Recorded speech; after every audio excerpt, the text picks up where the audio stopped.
ભારત અને પાકિસ્તાન વચ્ચે હવે ઘર્ષણ વધી રહ્યું છે। આપને પણ જણાવી દઈએ કે જ્યારે વચ્ચે ભારત અને પાકિસ્તાન વચ્ચે અત્યારે હાલ જે ઘર્ષણની સ્થિતિ સર્જાઈ રહી છે તે તરફથી ફરી એકવાર હુમલાનો પ્રયાસ કરાયો છે।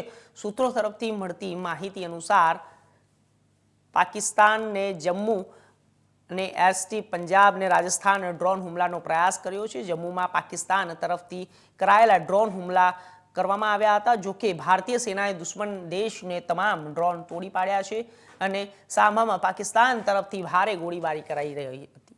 તો જોતજોતામાં જમ્મુ એલર્ટ જાહેર કરવામાં આવ્યું છે। આખા જમ્મુમાં બ્લેકઆઉટ પણ કરવામાં આવ્યું છે અને સાયરન વગાડવામાં પણ આવી હતી અને આ સાથે ડિફેન્સ સિસ્ટમ પણ એક્ટિવ કરી દેવામાં આવી છે। મળતી માહિતી અનુસાર હાલ જમ્મુ કાશ્મીરમાં મોબાઈલ નેટવર્ક કામ નથી કરી રહ્યું અને અહીંના લોકો ઘરમાં રહેવાની અપીલ દરેક લોકોને કરવામાં આવી છે અને આ અંગે પૂર્વ ડીજીપી એસપી વૈદ્ય દ્વારા માહિતીઓ પણ આપવામાં આવી છે। બીજી તરફ પાકિસ્તાનને પોતાના મોટા એરપોર્ટ બંધ કરી દીધા છે અને કચ્છ ભુજ પણ બ્લેકઆઉટ જાહેર કરી દેવામાં આવ્યું છે, જેના પગલે ભુજમાં પણ બ્લેકઆઉટ જાહેર કરવામાં આવ્યું હતું અને પાકિસ્તાનના ડ્રોન એટેકને ભારતની એર ડિફેન્સ સિસ્ટમે આકાશમાં ઇન્ટરસેપ્ટ કરી રહી છે।